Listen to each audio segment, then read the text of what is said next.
bonjour à toutes et à tous. J'espère que vous êtes en pleine forme pour ce grand retour de Matchpoint Radio. Alors vous connaissez l'équipe normalement, il y a Fabien qui est avec nous. Fabien, il a un petit message à nous donner. Salut à tous, ravi de participer avec vous un petit peu à distance à cette nouvelle émission Matchpoint Radio. Je m'excuse par avance de mon absence, mais je confie pleinement en Chris, maître d'orchestre, chef d'orchestre de cette émission, et en Fafan pour faire de cette émission un moment sympathique, un moment de partage, un moment d'échange. Et j'en profite pour faire la bise à mon grand ami Yukaini. Salut à tous, profitez bien et à très vite. Vous l'avez entendu, il ne sera pas en direct avec nous. Quelle tristesse. Mais c'est une première, hein. C'est la première fois qu'il n'est pas en direct avec nous. Alors pour le remplacer, j'ai dû quand même faire appel à un ponte, à un poids lourd, à un incontournable, à un spécialiste, à un chroniqueur. Les superlatifs manquent pour le présenter. Fabien a un petit peu vendu la mèche, et Fabien qui sera avec nous, petite parenthèse, il sera avec nous en différé puisqu'il a préparé quelques capsules pour donner son avis sur l'actualité tennistique. Mais celui que j'invite donc pour la première fois dans cette émission, c'est Stéphane. Bonjour Stéphane. Bonjour Christophe, bonjour à tous. Comment vas-tu ? Bah ça va bien, ça va, impeccable. Écoute, j'envie un petit peu notre ami Fabien qui, comme certains le savent sans doute, est d'Amérique du Sud. Mais bon, Perpignan c'est pas mal non plus, il fait assez chaud. Oh bah écoute, moi j'ai pas à me plaindre au niveau de la météo, hein, depuis ma petite Belgique natale. Et je propose qu'on rentre dans le vif du sujet avec deux joueurs que tu connais bien. Donc le premier débat, ce sera Novak Djokovic, Rafael Nadal. Lequel des deux a été le plus important? Alors je précise évidemment qu'on parlera de Wimbledon après, qu'on parlera du Big 3 un peu plus tard également, des révélations et des joueurs français. Mais donc le duo des deux joueurs les plus impressionnants en ce début de saison, est-ce Novak Djokovic ou Rafael Nadal qui t'a le plus impressionné, Stéphane?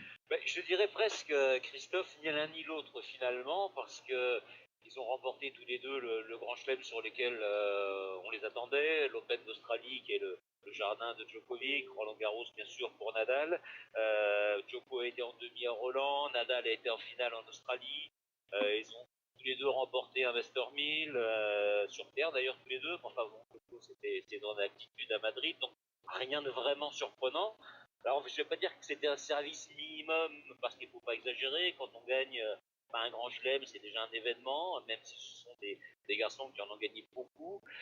Mais bon voilà, Nadal, on l'a déjà vu remporter plus de tournois sur terre que cette année, à un point d'ailleurs où on s'est quand même bien inquiété après Monte-Carlo, Barcelone et Madrid. Il est revenu en forme, je dirais, in extremis. Djoko a été intouchable en Australie et particulièrement en demi et en finale, mais finalement on l'a pas trop vu à son meilleur niveau dans les tournois qu'on suivi. Il a fait quand même un passage très très rapide à Indian Wells, à Miami. Il a perdu sur du Kohlschreiber, sur du Agut 2 fois, sur Medvedev, je crois, à Monte-Carlo. Oui. Donc voilà, ça n'a pas été du grand Djokovic du long, et ça n'a pas été du grand Nadal non plus. Mais passons encore les deux qui ont remporté les deux grands chelems. Donc, pour l'instant, ils ne sont pas départagés. J'attends un Wimbledon avec impatience, pas pour ça d'ailleurs. On en parlera un petit peu plus tard de Wimbledon. Effectivement, tu l'as déjà dit, hein, des tournois assez irréguliers. Avantage Rafael Nadal au nombre de titres remportés, puisque en plus de Roland Garros, il a effectivement aussi remporté le tournoi de Rome. Il avait battu qui, je ne sais pas si tu te souviens, entre autres, Novak Djokovic. Il avait battu Djokovic en finale, oui. Au nombre de titres, ils sont à égalité. Hein. Ils ont un Master 1000 et un Grand Chelem tous les deux. Ah oui, c'est vrai, juste. En effet. Mais ouais, ça m'a plus... Donc, en fait, j'ai préempté de ma réponse, puisqu'effectivement, j'étais un peu plus impressionné par le parcours malgré tout de Rafael Nadal. Parce que... et je vais l'expliquer, pas tellement en termes de résultats, mais surtout en termes de jeu. Parce que moi, ce qui m'a le plus impressionné chez Rafael Nadal, c'est cette faculté qu'il a pu avoir à se remettre en cause en plein milieu de la saison sur ses propres capacités au niveau du jeu. Je sais pas si tu vas me rejoindre. Je pense que durant les premiers tournois sur terre battue européens, il a vraiment eu beaucoup de difficultés à trouver de la longueur de balle. Et j'ai l'impression qu'il forçait un petit peu. Je sais pas si tu as ressenti ça aussi. Oui, moi ce qui m'a surpris, alors faut dire, j'ai un petit décalage avec toi, donc faut pas que les gens s'étonnent si de temps en temps je te mords un petit peu dessus. Moi ce qui m'a surpris, c'est qu'en fait il a démarré, il s'est blessé quand même au genou à Indian Wells, hein, il faut le rappeler, il a déclaré forfait avant la demi-finale contre Roger. Et après il arrive à Monte-Carlo et j'ai trouvé très très bon d'entrée en fait, et je crois qu'on a été plusieurs à se faire à se faire la remarque, que Agut n'a pas existé, enfin voilà. Et plus il jouait, et moins bien il jouait, quoi. Et ça a été très surprenant, parce que généralement avec Rafa c'est l'inverse. Et tout ça pour se terminer sur une défaite littéralement catastrophique sur Fognini, où bon, on sait que Fabio l'a déjà embêté, l'embêtera encore sans doute d'autres fois. Mais franchement, c'était ni fait ni à faire. Il a joué vraiment de manière catastrophique, Rafael Nadal. Fognini en a profité et il a remporté le tournoi dans la foulée sans avoir d'ailleurs trop d'opposition en finale. Et à Barcelone, il a dit lui-même, après le premier tour contre Leonardo Mayer, il s'est demandé carrément s'il n'allait pas arrêter. Alors je sais que bon, on peut toujours interpréter ce que dit Nadal d'une manière ou d'une autre, il avait vraiment touché le fond. Et c'est vrai, comme tu dis, à ce moment-là, il a décidé de repartir, et le discours positif qu'il a eu après sa défaite contre Tsitsipas à Madrid en disant bon ok j'ai perdu, mais je me sens bien, je me sens mieux, j'ai retrouvé mes coups, et finalement c'était prémonitoire, et derrière bon, c'est ce qui s'est passé, Rome et Roland Garros pour le coup. Ouais. Et donc, ouais, c'est tout à fait. Tout à fait. Je suis assez d'accord sur la longueur des matchs avec toi. Mais encore une fois, moi, ce qui m'a vraiment le plus impressionné, c'est cette capacité à faire évoluer son jeu. De toute façon, on le sait depuis des années, son baromètre, c'est la longueur de ses balles. Une fois qu'il a la longueur de ses balles, quelque part, il est ancré dans un schéma que tout le monde connaît, c'est-à-dire il asphyxie son adversaire. Il n'est pas tellement obligé de tenter de gagner le point en 2 ou 3 coups de raquette. Et c'est ce qu'il a tenté de faire contre Fabio Fognini, notamment, lorsqu'il s'est incliné contre lui. Contre Dominic Thiem, lors de sa défaite contre Dominic Thiem, il était déjà un petit peu moins dans ce schéma-là. Alors on peut l'expliquer, on peut tenter de l'expliquer, bien sûr. Bon, la première chose, c'est effectivement les conditions. Roland Garros, c'est déjà un tournoi du Grand Chelem, donc il y a 3 sets gagnants. Je pense aussi que le court central est fait pour lui. Enfin, en termes de distance et en termes de superficie, je pense qu'il y a suffisamment d'écart pour donner justement cette impression d'étouffer son adversaire. Moi, je pense aussi qu'il a vraiment besoin de cette distance-là pour maintenir vraiment beaucoup de longueur dans ses frappes de balle. Et moi, ce qui m'a le plus impressionné, je ne sais pas si tu vas me rejoindre, c'est cette capacité qu'il a eue finalement. Il m'a moins impressionné par son fond de jeu, par son jeu du fond du court par rapport aux années précédentes, mais par sa possibilité à varier. Alors c'était déjà le cas l'année passée, et même il y a 2 ans. C'est une constante évolution chez lui, mais moi, à la volée, je l'ai trouvé mais vraiment extraordinaire. Oui. Mais de toute façon, c'est une constante depuis que Carlos Costa a pris la suite d'Oncle Tony. C'est-à-dire que Nadal, on sait très bien que s'il restait dans la filière qui était la sienne pendant, je dirais, ses meilleures années, en tout cas ses jeunes années, entre guillemets, il ne tiendrait pas longtemps. Je veux dire, il était obligé de raccourcir les échanges, y compris sur terre battue, de prendre la balle beaucoup plus tôt, de terminer les points beaucoup plus rapidement qu'avant, ce qui n'empêche pas de gagner encore quelques rallyes. Mais voilà, sur terre, il s'exprime toujours de la meilleure manière parce qu'il a un peu plus de temps de préparer ses coups, mais sur dur, il joue aussi rapidement. À Wimbledon, l'année dernière, il perd en demi-finale, je veux dire, un match qu'il aurait pu gagner. Alors après, on pourra en reparler de savoir s'il aurait dû le gagner, ça c'est encore autre chose. Mais voilà, il a raccourci ses préparations, il prend la balle beaucoup plus tôt, parce que physiquement, s'il veut durer encore 3-4 années, il ne peut pas continuer comme dans les années où il avait 20 ans, 25 ans, 30 ans même. Restons sur Rafael Nadal. Qui peut le battre alors du coup? Parce que moi je me dis, dans ces conditions-là, j'ai l'impression que ça va quand même être compliqué. Je suppose que tu ne vas pas me rejoindre, mais moi je pense que la stratégie... Alors évidemment, il y a la stratégie de départ et il y a ce qu'on est capable de faire une fois sur le court. Je pense que la stratégie de Dominic Thiem en finale n'était pas la bonne, c'est ce que je pense, notamment sur cette capacité qu'il avait à beaucoup trop reculer. Alors c'est vrai que techniquement, puisque tu parlais de préparation, l'Autrichien est obligé d'avoir... Enfin, il a une technique de préparation beaucoup plus ample, et donc forcément il est plus dans le confort quand il est loin et quand il recule sur le court, mais je crois qu'il n'avait pas le choix. Moi je pensais que en appliquant cette stratégie de reculer contre Nadal, il avait de toute façon qu'une chance, donc quitte à sortir de sa zone de confort, tenter de faire autre chose. Est-ce que ça aurait pu suffire? Ça je ne sais pas, mais donc là il y avait déjà un élément qui était important. Malgré tout, Novak Djokovic, on en parlera juste après, mais pour moi, il est assez instable, et notamment sur terre battue. Je pense qu'il y a une raison aussi, peut-être technique, que j'expliquerai après.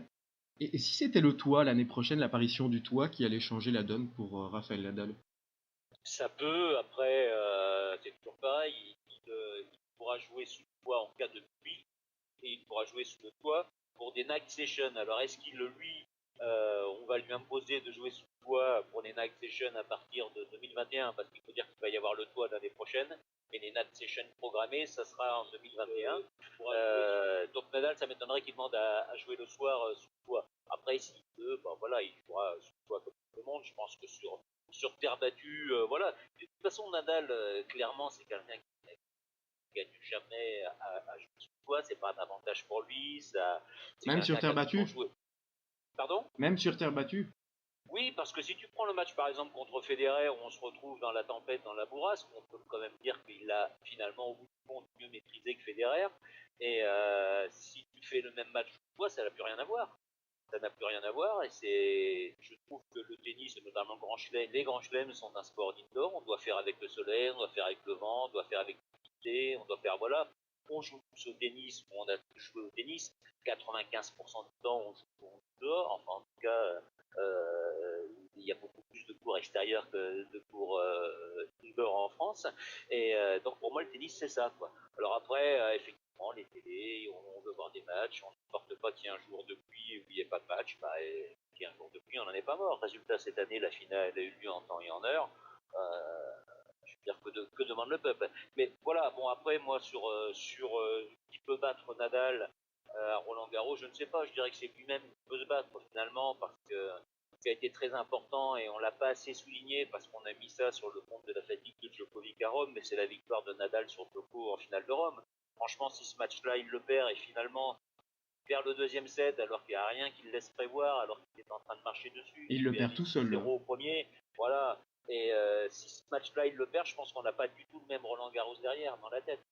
Alors Djoko a dit c'est pas grave, j'étais pas très informé tout, et pour Nadal, c'était super important de gagner ce match-là. Donc, et je pense que la victoire qu'il a obtenue sur Federer en demi-finale est aussi très importante. Même si elle est particulière, elle est sur terre battue, elle est dans la tempête. Mais il arrête 5 défaites quand même de rang. C'est important dans la tête. On ne pourra pas croire que quelqu'un rentre sur un cours de tennis en ayant perdu 5 fois d'affilée le même joueur sans y penser dans 5 fois de sa tête. Ça n'existe pas. Je suis assez d'accord. D'ailleurs, ça s'est ressenti. Pendant les 2 premiers sets, Roger Federer, pour moi, il peut avoir des regrets sur ce match, en tout cas sur les 2 premiers sets, surtout dans le deuxième, mais dans le premier, il y a des occasions, je ne sais pas si pour réactiver des souvenirs dans nos têtes, et dans le premier, en fait, celui qui servait en face, donc celui qui jouait, pardon, en face de la tribune présidentielle, était celui qui gagnait son jeu de service de ce côté-là, c'est comme s'il faisait le break, hein, parce que c'était face au vent. Oui. Et là, il est breaké d'entrée, finalement, c'est ce qui fait la différence. Il a quelques petites occasions dans le premier set, Roger Federer. Et bon, on parle déjà de Roger, j'avais prévu qu'on en parle après, mais de toute façon, il y a des liens entre les trois, hein, entre le Big 3. Et dans le deuxième set, il a beaucoup d'occasions aussi. Hein, donc, c'est une défaite historique pour Roger Federer, historique parce que c'est un peu comme la finale de l'Open d'Australie il y a 2 ou 3 ans, je restais il y a 2 ans, qui était historique puisque ce sont les 2 plus grands qui s'affrontent. Et c'est une défaite tristement historique pour Roger Federer parce que je pense que c'était la dernière possibilité pour lui d'aller en finale. Parce que je pense qu'en finale, évidemment, il aurait dû gagner 3-7 contre Rafael Nadal. Hein, 100 ans, c'eût été l'exploit de sa carrière sans doute. Mais s'il l'avait réalisé, je pense qu'il aurait gagné la finale. Donc, bon. Moi, je pense que Federer, il était clairement venu, il l'a dit, après sa victoire sur Wawrinka, il était clairement venu pour défier Nadal à Roland-Garros cette année. Il n'a pas du tout tenu le même discours à Madrid ou à Rome. Par contre, une fois qu'il a battu Stade, il a dit ma foi, si je suis revenu sur Terre, c'est aussi, et c'est sans doute, et c'est peut-être pour jouer Rafa. Et dans sa tête, il avait ses 5 victoires d'affilée, il avait ce nouveau revers qui prenait mieux le lift de Nadal. Et je pense que un champion comme Federer avait dans un coin de la tête l'idée de réussir ce qu'il n'avait jamais réussi à faire. Et je crois que la défaite a été un peu plus difficile à ce moment-là parce qu'elle a été sévère, elle a été, je dirais, comme les autres, voire même plus sévère que certaines fois. Et ça peut laisser des traces sur la suite de la saison. J'aurais peut-être totalement tort.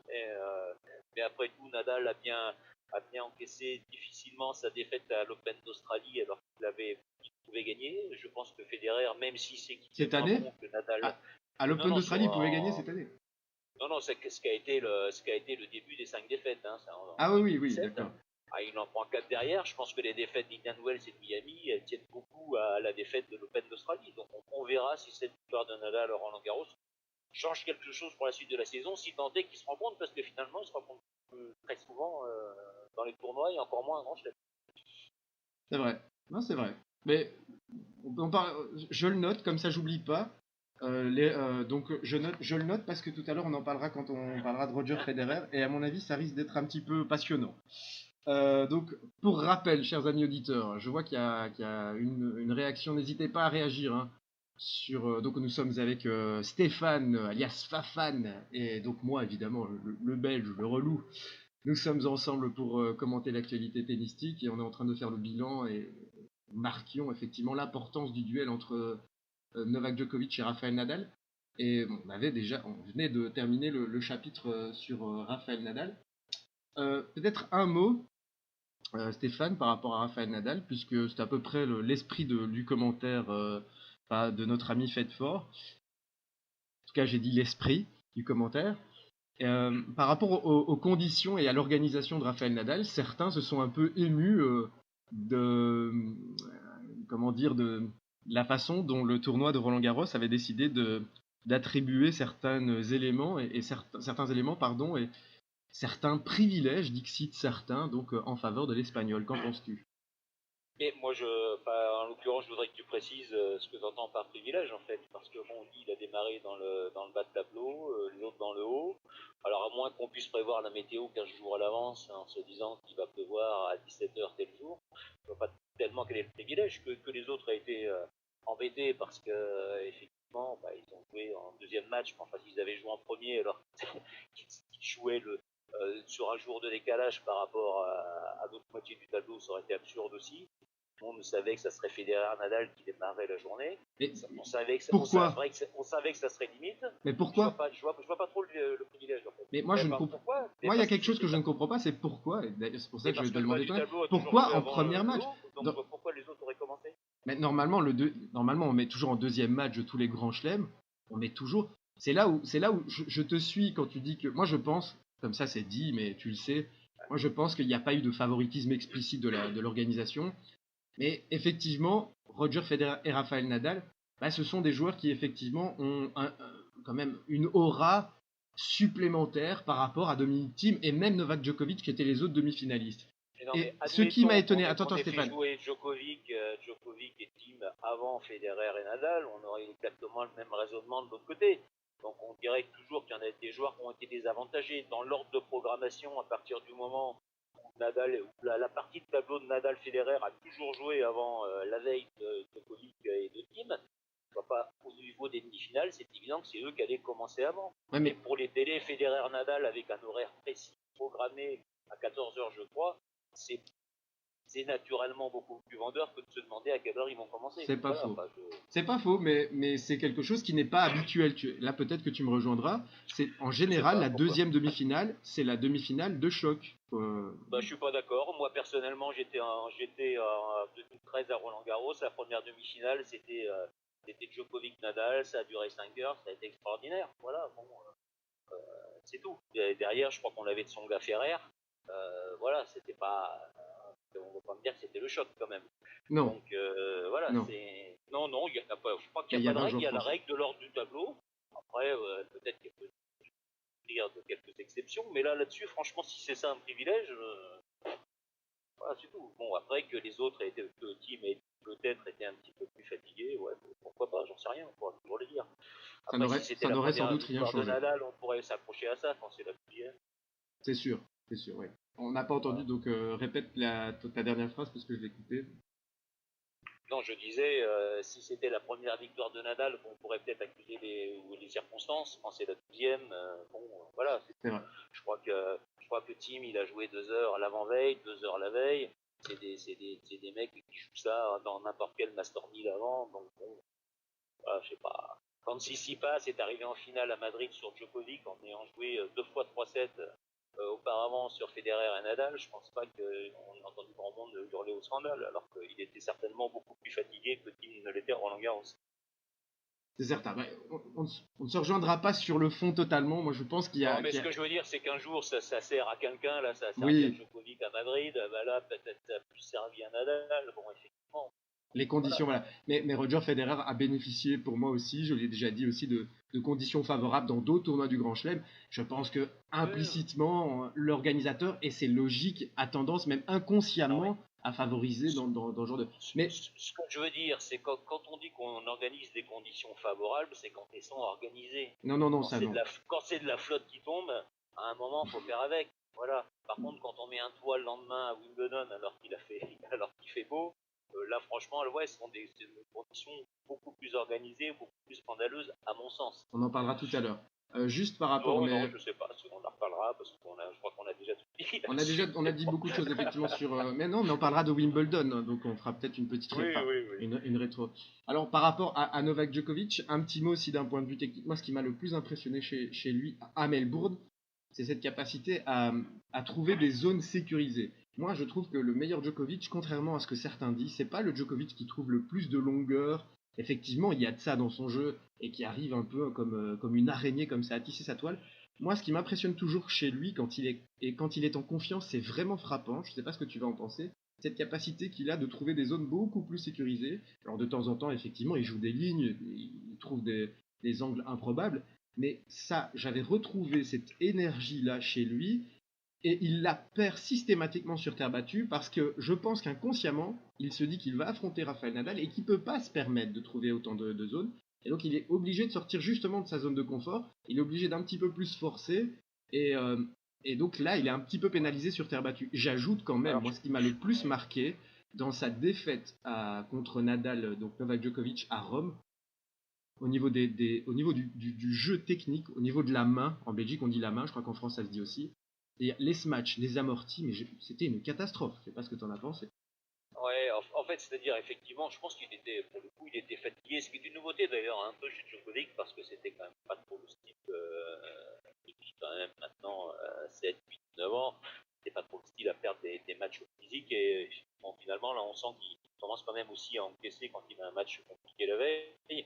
Donc là, je pense qu'il était clairement pas au top, hein, il n'y a pas un Djokovic au top qui ne prend pas 6-0, même sur terre battue. Et les amortis, c'est pas compliqué. On s'est dit pourquoi est-ce qu'il continue à en faire alors qu'il n'en met pas une, tout simplement parce qu'il sait que s'il continue l'échange, de toute façon, il perd le point. Donc c'est ce qui s'est passé. Les smash, c'est révélateur de sa forme aussi. On sait que ça n'a jamais été quand même son préféré, et ça lui a coûté quelquefois très cher. Ce lui a peut-être coûté d'ailleurs Roland Garros en 2013, dans cette finale, quand il perd son break. Il ne perd pas sur ce point-là, mais bon, après, c'est quand même dans ce jeu-là que derrière Nadal fait le débreak. Et Djokovic, c'était un indicateur de son état de forme. Ceci dit, moi je pense un petit peu contrairement à toi que Djokovic, c'est certainement le seul qui a les armes pour battre Nadal sur terre battue, et il a quand même une série de victoires sur terre, notamment non sur lui, qui était impressionnante, parce que Djokovic, et ça s'est vu encore à l'Open d'Australie cette année, c'est clairement celui qui a le meilleur œil, il anticipe tout, il est un dixième plus rapide que tout le monde pour voir où va la balle, c'est ce qui s'est passé en Australie. On ne peut pas dire que Nadal fait un mauvais début de match, simplement l'autre était toujours devant et avait déjà préparé son coup, alors que Nadal ne l'avait pas encore frappé. Il avait un œil extraordinaire, et quand il est dans le timing, quand il est en pleine forme, je dirais physiquement mais aussi mentalement, parce qu'on sait que c'est quelqu'un qui joue beaucoup moral, y compris quelquefois pour des affaires personnelles, des affaires d'entourage. Quand il est comme ça, il est l'arme anti-Nadal par excellence, il n'est pas jeté par le gift sur son revers. Il promène Nadal comme Nadal peut promener les gens sur d'autres surfaces. Donc voilà, il faut qu'il soit par contre au top à 100%. Alors que je pense qu'un Federer pas à 100% peut embêter Nadal. Je crois qu'il faut qu'il soit à 100%. S'il est juste un petit peu en dessous, il va perdre. Voilà. Sur terre battue ou sur toutes les surfaces? Le problème, c'est que là, il se rencontre plus. Il se rencontre pas trop rencontrés ces dernières années. Il y a eu Wimbledon l'année dernière, l'Open d'Australie cette année. De mémoire, il y a déjà eu une rencontre sur terre battue, je crois, à Madrid l'année d'avant. Enfin, je vais pas vraiment réviser tout ça. Mais ce sont des gens qui font le record de confrontation, ouais. De duel, mais sur ces 2 dernières années, ils ne sont pas beaucoup rencontrés. Et quand ils sont rencontrés, Djokovic n'était pas forcément non plus, était plutôt au fond du trou. Donc voilà, les deux en super forme, en fait, ils se sont rencontrés à l'Open d'Australie, parce que Nadal était très impressionnant aussi à l'Open d'Australie, et je pense que personne n'avait On avait prévu la dérouillée qui allait suivre. Je pense que c'était du 50-50 avant, et pendant le match, ça a été du 99-1. Nous sommes d'accord. Je crois qu'on avait compris au bout d'un quart d'heure. Compris, on sait jamais, mais en tout cas, oui, on avait. Mais toi, tu comprends très vite. Ça, j'ai remarqué, c'est une constante chez toi. Non, mais c'est une constante chez toi, c'est-à-dire qu'au bout de 10 minutes, je le sens, moi. C'est-à-dire que, en fait, je vois si Nadal va perdre un match, j'ai une petite confidence, je vais voir comment Stéphane écrit donc par rapport au début du match. Je pense que 9 fois sur 10, j'ai raison. Et je reconnais, par rapport à Nadal, je reconnais. J'aimerais me tromper. Je reconnais. Donc, si tu es très volubile, c'est bon signe pour Nadal. Non, mais là, il fallait pas être un grand spécialiste pour voir que l'autre en face. C'est clair. Bon, il sortait d'une demi sur Pouille, il était déjà comme ça, mais on se dit, bon, c'est Lucas Pouille. Nadal avait été très bon sur 10 passes. Derrière, ça a été un calvaire. Un véritable calvaire pour lui. Et ça n'a pas été un beau match, je pense, pour les spectateurs, mais bon, ça a été très très grand, je connais. Stéphane, je te propose d'écouter l'avis de Fabien, de GG, donc qui n'est pas en direct avec nous. Il y a de grands événements en ce moment même. Et nous l'écoutons, et il a donné son avis tout à l'heure. Pour moi, et c'est forcément subjectif, c'est Rafael Nadal qui a fait la plus forte impression entre lui et Djokovic. Les deux ont remporté 2 titres cette année, l'Open d'Australie et Madrid pour Djokovic, Rome et Roland-Garros pour Rafael Nadal. Une finale chacun, et c'est là où il y a une première différence, parce que la finale de Djokovic, c'est celle à Rome, et Rafael Nadal, c'est à l'Open d'Australie. Bon, certes, c'était boosté par Djokovic, mais tout de même, un titre du Grand Chelem, une finale du Grand Chelem, c'est mieux qu'un titre du Grand Chelem et une finale en Masters 1000. Donc à ce petit jeu-là, déjà Rafael Nadal prend de l'avance, et puis à la race, Nadal est premier avec un peu moins de 800 points devant Djokovic. C'est pas non plus une surprise si on est honnête après la saison de Pierre battu, mais quand même. Et surtout, on a pu constater déjà le retour, la renaissance entre guillemets de Rafael Nadal à l'intérieur même de l'année 2019 après sa blessure au genou à Indian Wells.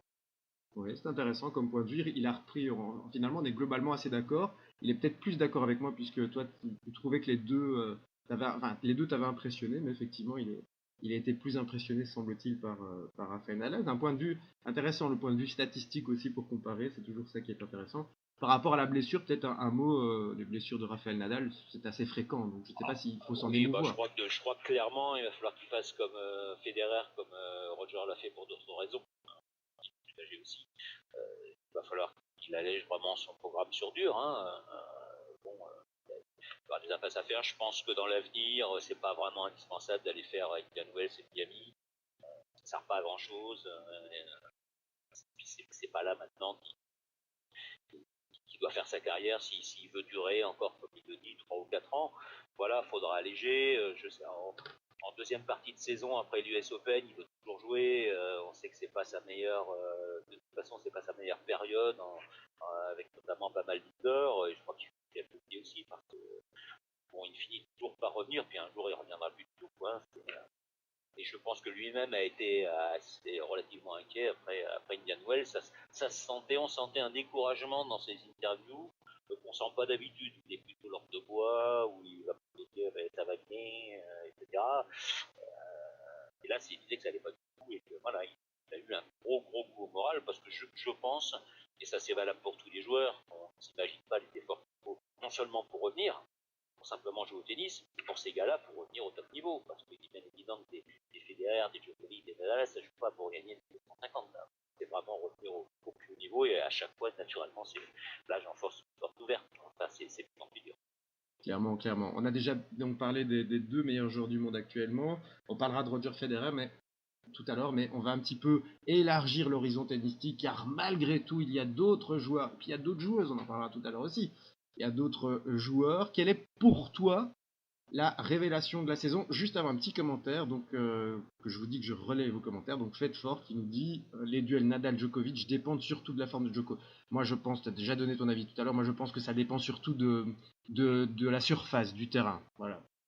Moi, je pense que clairement sur dur, Djokovic a un avantage. Elle n'a pas empêché de faire quand même 2 finales de l'US Open sur 3, je le rappelle. Et puis, il est quand même dans des périodes où il est quand même dans la pleine forme de sa jeunesse. Donc il a quand même perdu 2 finales de Grand Chelem sur 3 sur dur à l'US Open face à Nadal. Et c'est vrai que Djokovic a un avantage sur dur par rapport à Nadal. Sur gazon, je dirais que c'est un peu 50-50, c'est selon la forme de chacun. Après, sur terre battue, voilà, de toute façon, c'est des gens qui se tiennent. Alors, j'ai pas regardé, je crois que c'est 28-26, donc ils ont maintenant, Oui, voilà, c'est quand même assez difficile de dire de qu'il y en a un mémoire. qui marche sur l'autre. Nadal a longtemps été devant au H2H, après, ça a été, Djoko est bien repassé largement devant. Finalement, au moment où on pensait que Djokovic allait enfoncer tout le monde au nombre de Master 1000 et de Grand Chelem, et ben Nadal est revenu. Voilà, et je pense que ça sera comme ça jusqu'à la fin de leur carrière. D'accord, d'accord. Par rapport à la révélation donc de la saison, selon toi, Bah, quel est le joueur qui t'a le plus marqué cette année? Bah écoute, je l'avais mis puisqu'on a préparé un peu, enfin j'avais préparé un peu l'émission il y a quelques jours. J'avais naturellement mis Félix Auger-Aliassime Ouais. comme révélation. Puis là, je suis en train de le regarder jouer d'ailleurs en même temps contre Lopez et je vois qu'il a gagné Il a gagné le premier set. 7-6. Je le vois de loin 7-6. Et il a Voilà, une donc balle il de va break être, dans le premier jeu du deuxième, donc il est bien ouais, et parti. puis bon, il va arriver, enfin il est là, il est au top 8 en ayant battu quand même Dimitrov, Kyrgios, Tsitsipas. Là, il va peut-être arriver en finale. Bon, voilà, c'est un phénomène. L'année dernière, il a gagné 6 matchs. Il en est déjà à 25, je crois, 25 ou 26 cette année. Il fait 3 finales. Alors, j'entends déjà certains dire il a 3 finales, mais il a 3 défaites. Je crois que celle de Lyon, déjà, je la mettrais vraiment à part, parce que comme visiblement c'est un garçon sympathique, il n'a pas voulu faire du tort aux organisateurs, et il a joué la finale contre Benoît Paire, alors que clairement il n'était pas en état de la faire, et ça lui a pris Roland Garros derrière, hein, par la même occasion. Après, bon, il perd Stuttgart pour sa première finale sur herbe, c'est pas forcément un cadeau de tomber sur notre ami Berrettini, pour parler, hein. Et puis à Rio, ouais, c'était sa première finale, là sur la Slogere, oui, voilà, c'était déjà une surprise de le voir en finale de 500, et mois de février-mars, quand c'était. Donc voilà, Félix, il va être top 20 lundi, minimum, tout proche du top 15 s'il gagne le tournoi. Il a 18 ans, je le rappelle, hein, il fera 19 ans C'est au mois d'août, je crois qu'il extraordinaire. est à peu près né à peu près à la même période que Federer. Donc voilà, donc on pouvait citer aussi Berrettini, Garin, des gens comme ça, mais bon, Félix quand même 18 ans, je crois que j'ai lu que c'était le plus jeune demi-finaliste depuis 99 au Queens, c'est le deuxième plus jeune de toute l'histoire du tournoi. Ça pose un peu son bonhomme. C'est pas mal, il y a effectivement un avenir tout tracé. On a l'impression que depuis quelques années, je sais pas si tu vas être d'accord, j'ai l'impression de répéter souvent cette phrase. Donc si tu es d'accord, n'hésite pas à le dire, comme ça j'évite de te le citer, de te le préciser. Donc j'ai l'impression quand même qu'il y a une... voilà, la révélation, pardon, les successeurs commencent tout doucement. Évidemment, je sais bien, certains vont me dire oui, mais ça fait des années qu'on le dit. Sauf que moi, je ne le dis pas depuis des années. Moi, je n'ai jamais senti ça.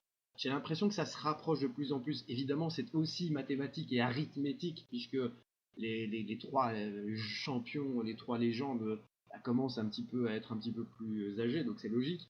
Mais là, franchement, on a des phénomènes. Hein. C'est pas tellement une révélation, c'est plus pour moi une confirmation. Tsitsipas, euh, il lui manque deux choses, parce qu'il a tout, en fait. Il a tout, il a vraiment tout techniquement. Il lui manque deux choses. Il a un volume qui est... donc il a un volume de jeu qui est parfois inconsistant. Donc ça, c'est un petit souci. Tiens, il y a Fabien que je salue. Alors, il m'interrompt. Euh, alors, Fabien, d'accord. Je vais faire plaisir à Fabien. Donc, de toute façon, on fera ça après. Fabien veut que son avis fasse une introduction à nous, donc on le fera. Donc, Tsitsipas, je disais, il lui manque juste un peu de consistance dans son volume. C'est-à-dire il a des périodes un petit peu de up and down. Et ça, c'est la seule chose qui lui manque un petit peu. Attention aussi à son image. Je sais pas si ça. Je pense que ça t'avait marqué, Stéphane. Mais il n'est pas toujours fair play. Moi, il y a un match, je pense que c'est contre Wawrinka, où c'est une catastrophe. C'est-à-dire qu'il une balle sur deux qui touche près des lignes, il est très Oui, très nerveux. il y avait eu à peu près oui, la même chose à Madrid avec Nadal, où il contestait un peu des balles largement bonnes. Je rebondis juste là-dessus parce que je vais abonder dans ton sens. Je parle pas de fair play parce que bon, après, chacun, voilà, ça dépend de la personnalité de chacun, mais je pense qu'il dépense beaucoup d'énergie dans des choses extérieures à son propre jeu pendant les matchs. Donc c'est vrai, il va contester des balles, il va s'énerver, il va avoir un body language qui est pas très bon et qui renvoie des choses à son adversaire. Je pense qu'il a, voilà, il est encore un peu, il est jeune, hein, il est Mhm. parasité un peu par ça. Et je pense que s'il avait été plus calme, s'il avait plus pris sur lui, s'il avait moins montré ses émotions comme le font les grands champions, hein, vous savez, bon, ça fait plaisir à personne de prendre un 6-1, un 6-2 ou un 6-0. Nadal, Federer et même Djokovic, même s'il lui arrive quelquefois de s'énerver, ils ont toujours la même tête. Lui, c'est quand même terrible. Je pense que le match contre Wawrinka à Roland-Garros, il doit le gagner. Il est au-dessus dans le jeu, il est au-dessus dans les occasions, il est au-dessus dans les balles de break. Dans le cinquième, il en a 8, je crois qu'en Stan n'en a pas une. Et finalement, il perd ce match. Et je pense que dans ce match-là est l'exemple total de ce qu'il ne doit pas faire, pas au niveau du jeu, très bien joué, mais au niveau de tout ce qui peut parasiter son mental pendant ce genre de rencontre. Ça passe face à des top 100, mais pas face à des grands joueurs. Et un Wawrinka, il a déjà gagné Roland Garros, contrairement à Stefanos. C'est clair. Et donc on a parlé hein, donc, du génie canadien qui sont Fedford donc a empilé, je compte sur lui pour la fiabilité de ses sources concernant les statistiques, il a empilé 14 aces dans ce premier set.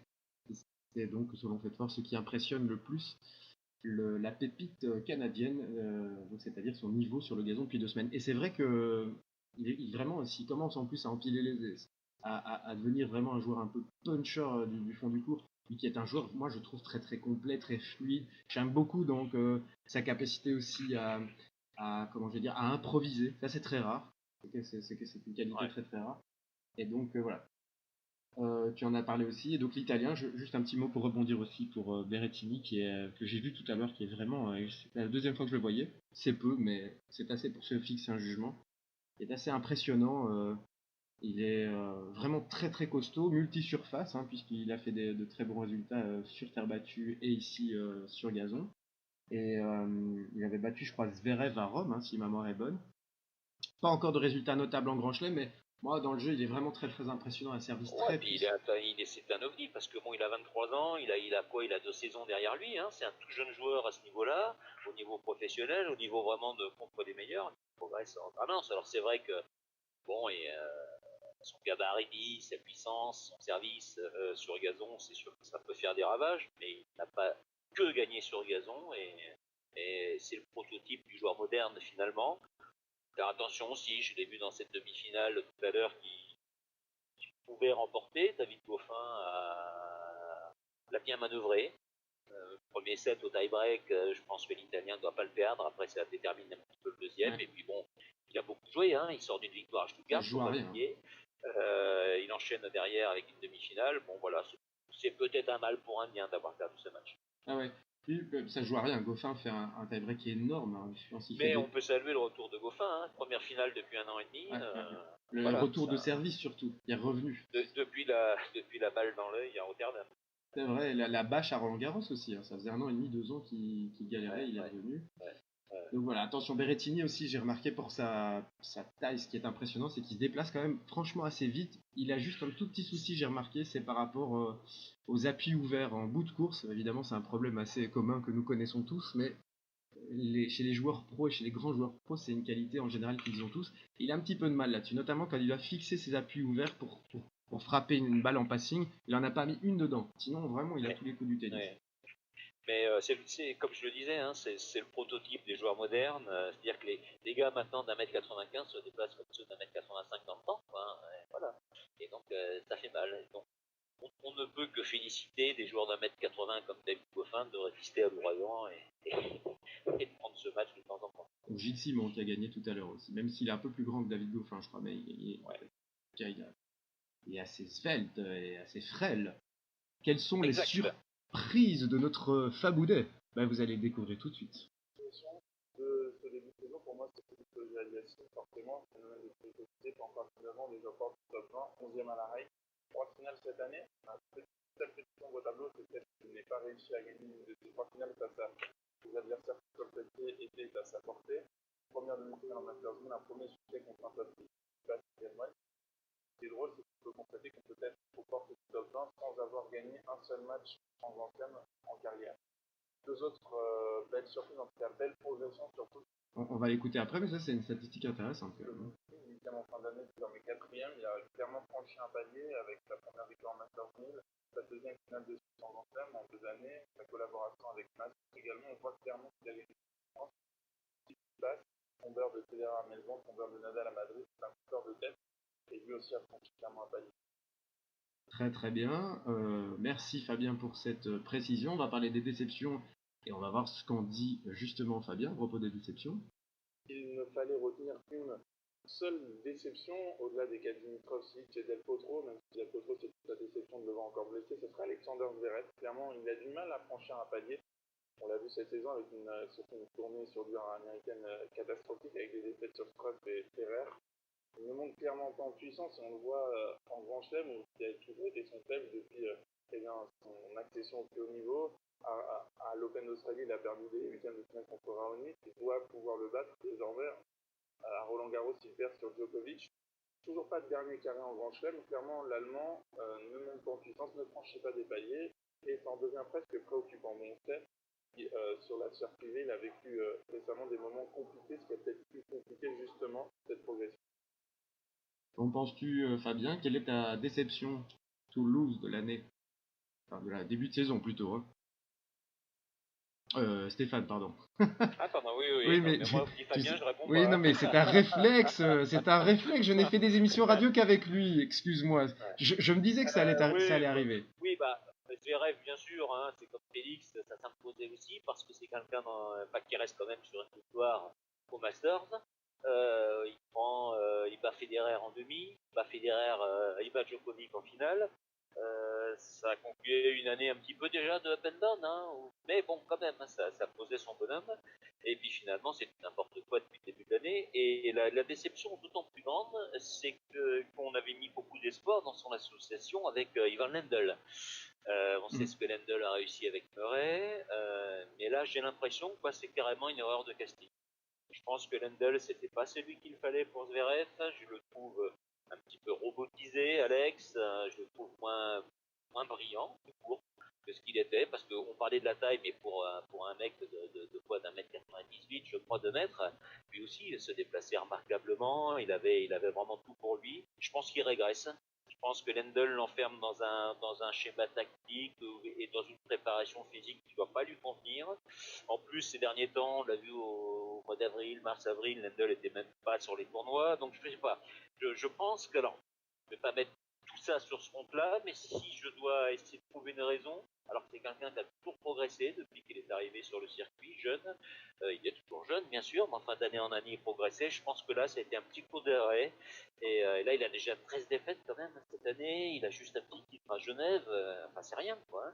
Il est à la rue en Master 1000, il a juste fait un quart à Madrid, c'est vraiment une énorme déception pour l'instant, hein. Franchement le mot n'est pas trop faible, n'est pas trop fort pardon. Oui, je suis assez d'accord, mais vous êtes quand même dur. Il est dans, je crois que j'ai pas le classement à la RES sous les yeux. Et je pense qu'il est encore dans le top 10. Faudrait qu'on vérifie parce que là c'est pas. J'irai vérifier après. Mais oui, ben oui. Et le problème c'est, je comprends.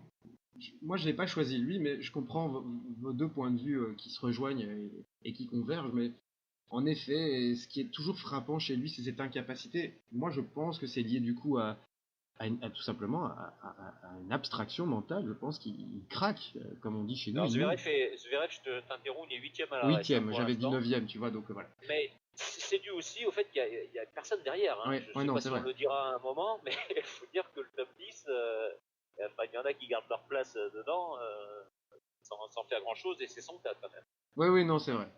Et c'est vrai, c'est-à-dire qu'il a pas non plus, il tombe pas non plus contre n'importe qui, il a un seuil minimum, c'est sans doute ça qui lui permet effectivement de se maintenir, mais et puis globalement, bon, c'est vrai que vous êtes sévère, mais vous avez raison, il a un problème en Grand Chelem, et je pense que tant qu'il n'aura pas, il faudra une victoire référence, et il faudra que lors de sa victoire référence, il faudra que son adversaire l'aide, parce que sinon j'ai toujours l'impression qu'il va craquer au dernier moment en Grand Chelem avant de signer une victoire référente. Moi, j'ai pensé à un joueur qui vraiment s'éclipse totalement, mais un peu à l'image de sa carrière, c'est Marin Cilic.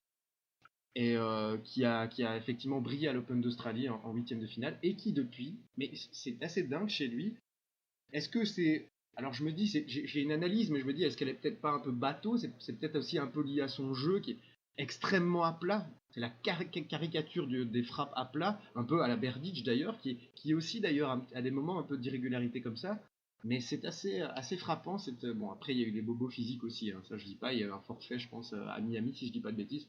Je sais qu'il avait déclaré forfait à un Master 1000, je crois, cette saison. Mais malgré tout, voilà, c'est assez incroyable. Faut se rappeler que c'est le dernier hors monstre sacré du tennis masculin à avoir remporté, on se moque pas, avoir remporté un tournoi du Grand Chelem, c'était à l'US Open il y a quelques années. Et donc, pour moi, c'est assez frappant. Ouais, moi je serais un poil moins sévère avec Philippe dans le sens où en début de chaque année j'en attends pas grand chose. Donc finalement je suis assez rarement déçu. Je ne peux être que agréablement surpris. Chilic, voilà, il va avoir des périodes, il sera régulier, il va avoir des tableaux qui vont s'ouvrir, hein, il va avoir des, voilà, et puis d'autres, il va complètement passer à côté. Alors il faudrait vivre avec lui pour savoir quel est exactement son hygiène de vie, ce qu'il fait, ce qu'il fait pas. Il a changé d'entraîneur là, depuis qu'il a quitté Goran. Bon, on ne sait pas trop quel est son entourage. Voilà. Et puis comme tu l'as dit aussi, c'est quelqu'un qui commence à être de plus en plus baissé. Il a même déjà été en finale de Grand Chelem. Et voilà, c'est une grande carcasse. Il met du temps aussi à retenir, de plus en plus avec l'âge qui passe. Donc voilà.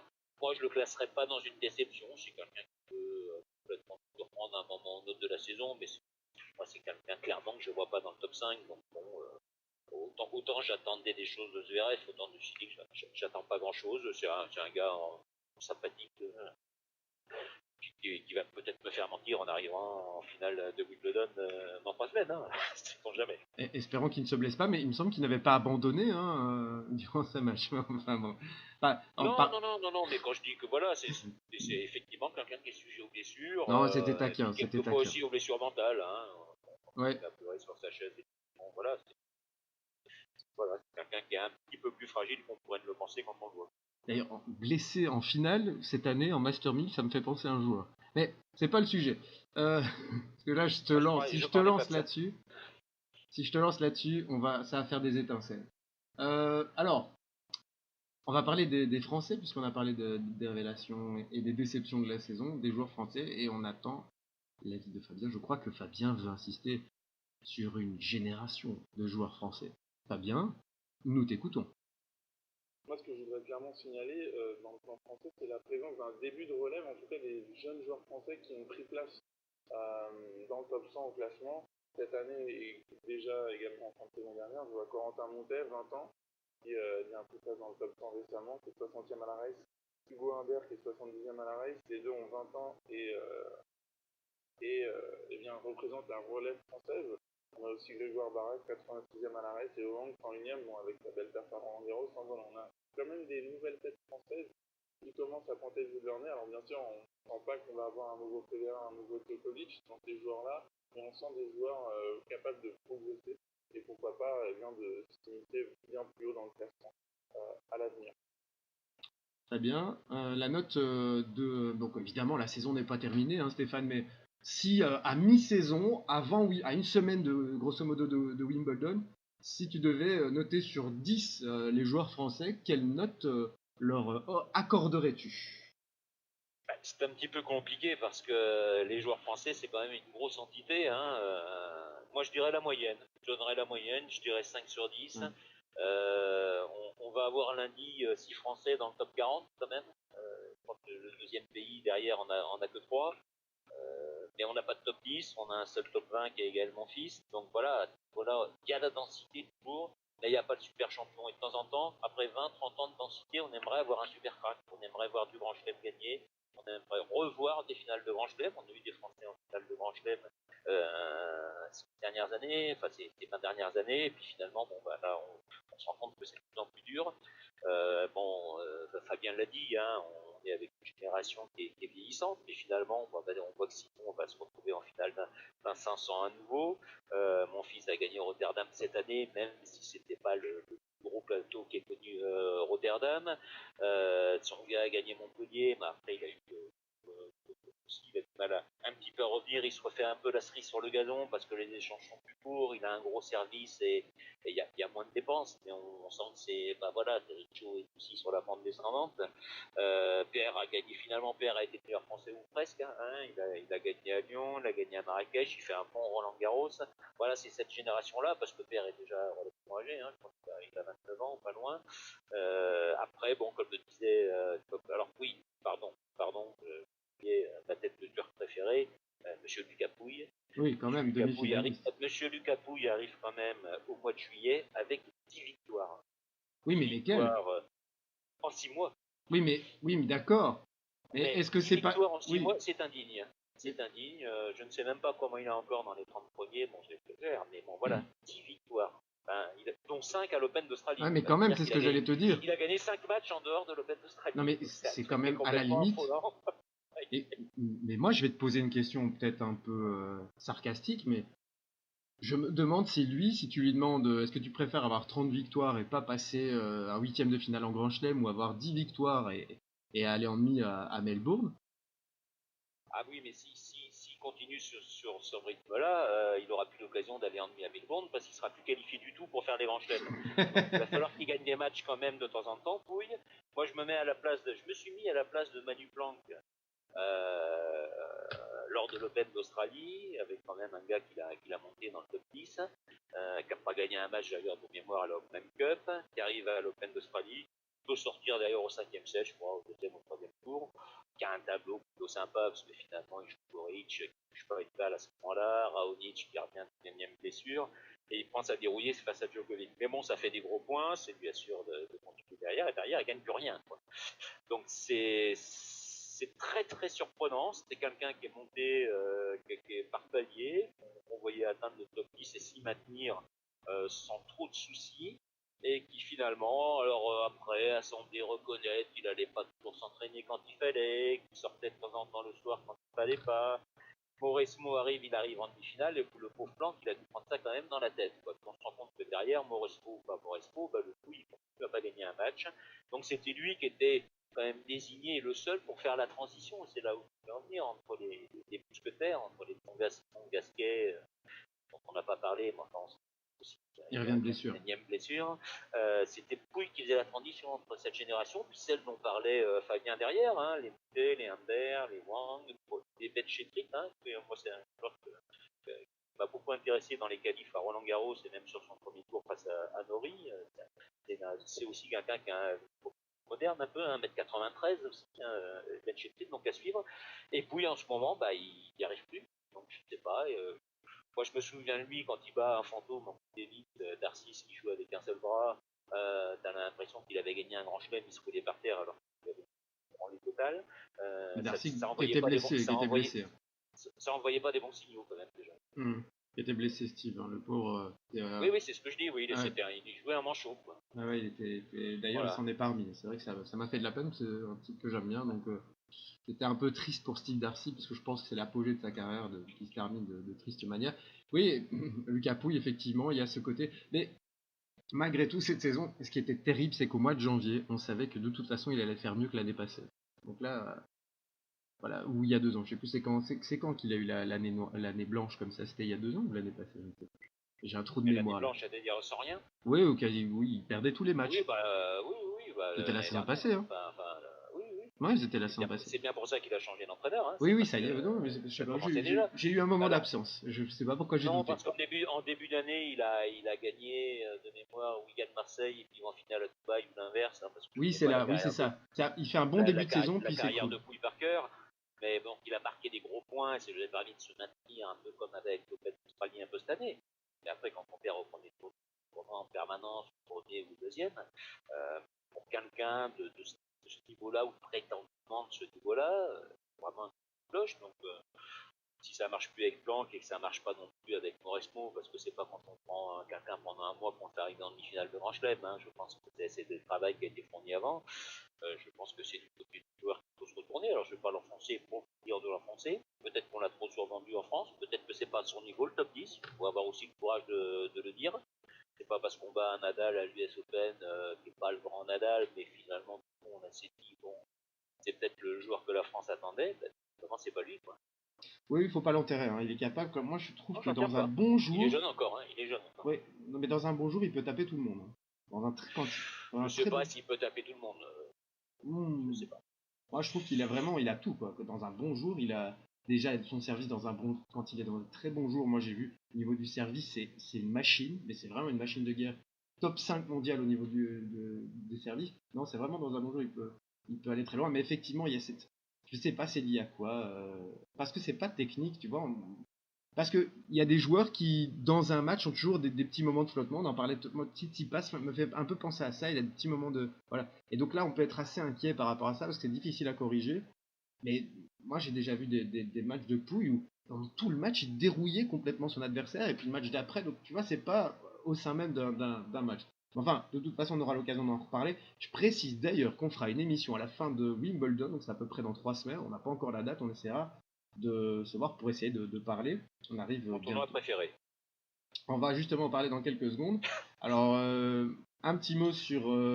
Un petit mot d'ailleurs, j'ai bien noté la cerise sur le. Qui se refait la cerise sur le gazon, j'ai bien aimé. Bravo C'est Stéphane. bien ça aussi. Oui, Ouais, oui, ouais. oui. Elle est passée Ça, inaperçue. Je voulais le. Je voulais les tu années vois. de travail. Hein. Ouais, je voulais la mettre à sa juste valeur. Quelques petites réactions, notamment sur Corentin Moutet, qui effectivement fait 1m75, précise, fait fort. Donc, 78, je crois, non? ah bah 75, moi, hein. écoute, faites C'est fort, vrai? je ne le. Non, moi je lui fais confiance là-dessus. Ah bah sur les stats, on peut, franchement, on a des Ouais. référents Non, mais historiques. 75, oui, non, non, il a raison, 75, je pense. 75. Ouais. Et alors, je précise que pour la paix des ménages, c'est un événement, hein, et je pense que bientôt, on me dressera les lauriers pour ce genre d'événement. Donc, Fedfort est d'accord avec toi concernant Silic. Je sais Mais pas moi, si je j'étais suis obligé de dire souvent concernant d'accord. Silic, mais Je voilà. suis souvent d'accord avec Fedfort, Je il le sais, sait d'ailleurs depuis le temps qu'on se connaît. Je suis souvent d'accord avec lui, sauf quand on aborde certains sujets. non mais je C'est sais, tout.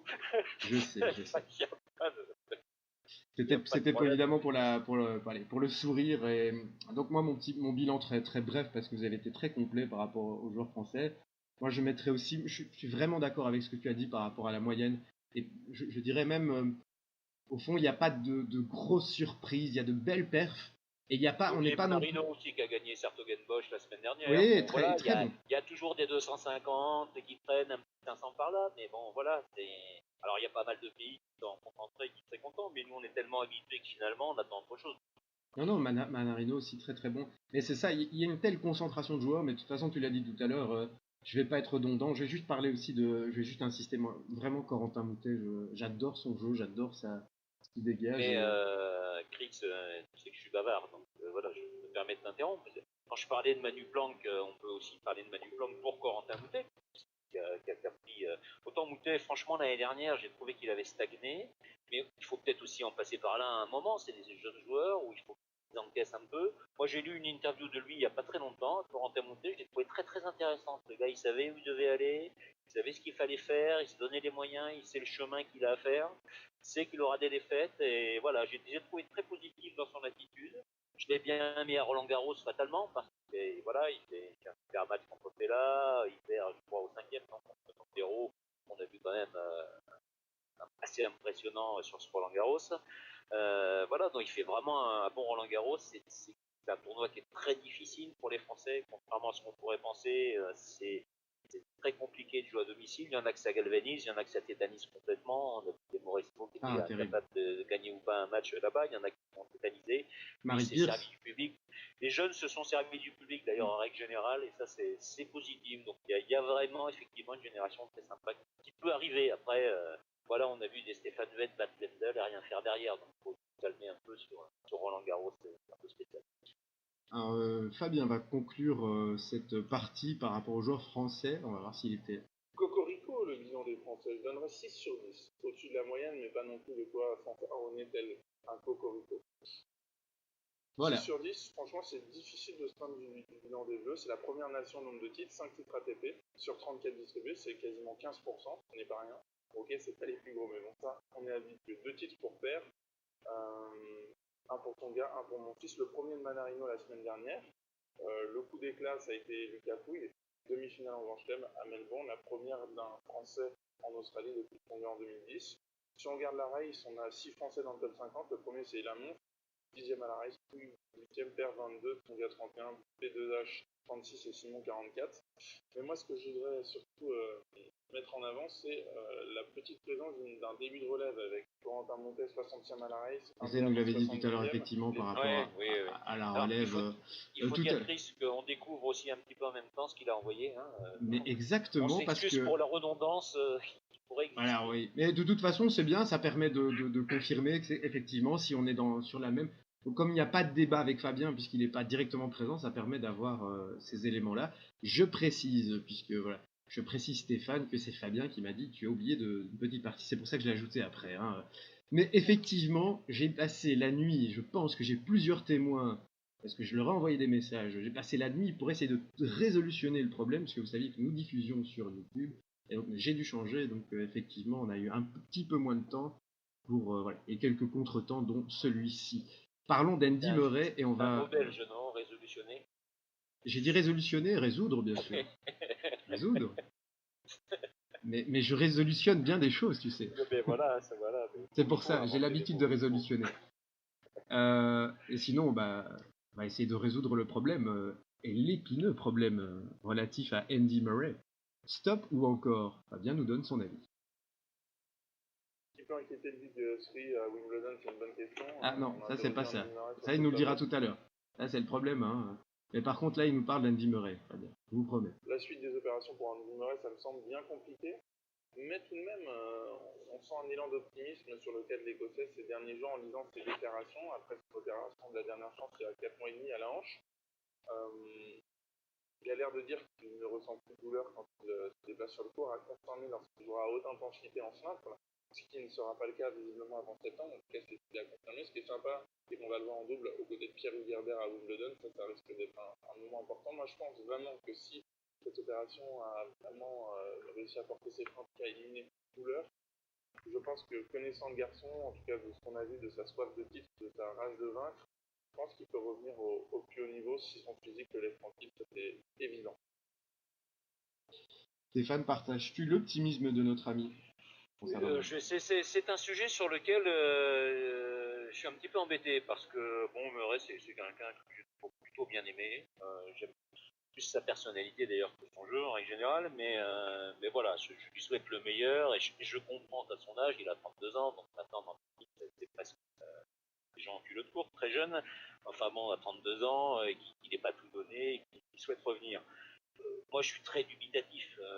Il annonce son départ à l'Open d'Australie, il y a des matchs d'adieu, il y a des cérémonies, puis finalement, il a moins mal que prévu, il va revenir, mais je reviens en double. Moi, je pense qu'il peut revenir et vivoter sur le circuit. Moi, personnellement, je pense pas, contrairement à Fabien, qu'il puisse revenir vraiment plus haut niveau. C'est la hanche quand même, voilà. La hanche, alors on connaît tous les exemples de Kurten, Norman, d'autres, mais je veux dire, dans le jeu d'Andy Murray, en plus, qui est en rotation, qui est sans arrêt sollicité, c'est pas par hasard d'ailleurs s'il a un problème avec. Je sais pas, il faudrait vraiment qu'il change carrément de manière de frapper la balle, je sais pas. Franchement, je veux pas être négatif, mais est-ce qu'un champion comme lui peut se contenter de gagner un match comme ça de temps en temps? Je pense pas. Alors bon, il est 215e maintenant, il sera invité par, c'est pas bien grave. Il jouera tous les tournois qu'il veut.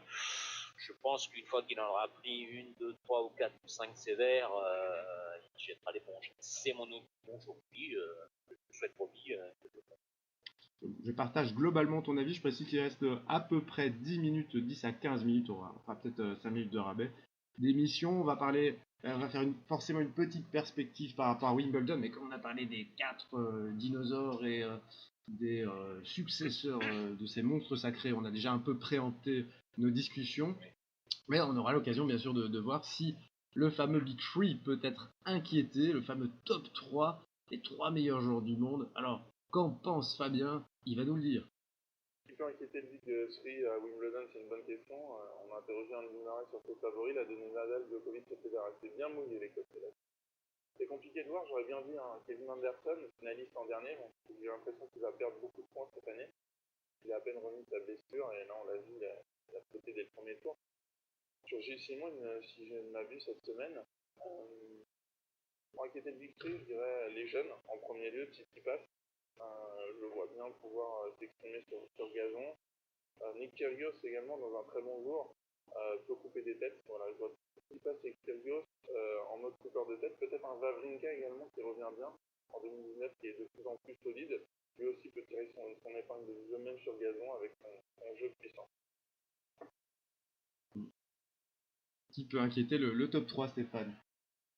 Alors bon, j'ai assez mal entendu Fabien, ce qui fait que j'espère Oui, que il parlait surtout de Kevin Anderson et de la jeune génération. Ouais, voilà, bon, en gros, de toute façon, Wimbledon, les dangereux au départ, hein, c'est forcément, et notamment les premières semaines, c'est quand même les gros serveurs. Hein. C'est Raonic, Anderson, effectivement, mais qui n'a pas l'air quand même au mieux, il revient d'une longue blessure. Kyrgios, hein, bon, on ne sait jamais dans quel état il va se présenter, mental et physique. Enfin bon, c'est clairement pas un bon tirage. Isner, bien sûr. Enfin bon, on voit tous ces gens-là qui, quand on voit du traité lourd, et bon, même si le gazon n'est plus depuis les années 2000, ce qui pouvait être avant, un gros service quand même là-dessus. Voilà, ça peut d'ailleurs durer des plombs. On s'en souvient l'année dernière et on rappellera que cette année, d'ailleurs, il y aura un tie-break à 12-12 hein, à Wimbledon. Ouais. Après le match Isner-Anderson et qui n'avait pas ravi grand monde quand même dans l'attente d'un Nadal Djokovic. Bon après voilà, un joueur comme Tsitsipas pourquoi pas aussi, hein, je pense que je crois encore un petit peu tendre pour aller sur un tournoi comme ça. Un Berrettini, moi je noterais surtout l'absence Del Potro. Oui. Pour bien briller sur le gazon, notamment à Wimbledon, aux Jeux Olympiques aussi. Un super match contre Nadal l'année dernière, je crois un des plus beaux matchs de l'année. Je dirais qu'il y a Rafa dedans, mais bon, franchement, c'était de la vie du monde. C'était vraiment un gros match, peut-être plus gros encore que le Djokovic Nadal derrière. Et Del Potro, il va manquer à Wimbledon, c'est clair et certain. C'était un gros outsider. Peut-être pas dans sa forme actuelle, mais bon, c'est un champion qui renaît tellement de fois qu'il pouvait encore nous surprendre. Ah bah, je suis totalement d'accord. Un petit mot de toute façon, moi je suis assez, assez d'accord de toute façon. Le Big 3, moi je vais mouiller. Je vais faire comme Andy Murray. Ce sera le Big 3 qui va s'imposer. Forcément, il y a une petite. Voilà, il y a un bémol pour chacun des trois joueurs. Rafael Nadal peut perdre le tournoi en première semaine à Wimbledon. Oui. Roger Federer peut perdre le tournoi en 5-7. 4-7 très compliqué. Et Novak Djokovic, comment va-t-il gérer son attente? Pour moi, ça reste le favori quand même, malgré tout. Oui. J'ai envie de dire aussi quel Djokovic on va avoir. Oui. Parce qu'une fois de plus, il ne joue pas avant. Donc on ne sait pas. Il peut être complètement dans un jour sans et on sait que dans ces cas-là, il n'a pas forcément une arme de destruction atomique qui fait qu'il va s'en sortir même dans un mauvais jour. Je redis toujours, et ça répond aussi à ce qu'on peut dire sur les forums, c'est que Djokovic, il faut qu'il soit, peut-être pas forcément à 100%, mais au moins à 90% du tour. Parce qu'il n'a pas le service de Federer, il n'a pas le droit de Nadal, voilà, il est très bon partout. Il n'a pas un coup exceptionnel et sur gazon, quand on n'est pas bien, il faut pouvoir être capable de s'appuyer là-dessus et je sais pas comment on va le trouver. Peut-être qu'il va traverser le tableau, hein, mais on ne sait pas. C'est un mystère quand même, hein, cette année, Djokovic, quand on voit le jeu, le niveau de jeu qu'il est capable de produire par instant, et puis le niveau de jeu qu'il est capable de ne pas produire, la plupart du temps cette année, c'est troublant. Le Pepe Yilmaz, on croyait qu'il était plus là, il est revenu avec ses peace and love. Généralement, ça ne correspond pas à des victoires de Djokovic, en règle générale. Je sais pas. C'est vraiment un grand mystère. Hein. Moi, c'est quelqu'un. Voilà. C'est un joueur qu'on a du mal à cerner depuis 2 ans.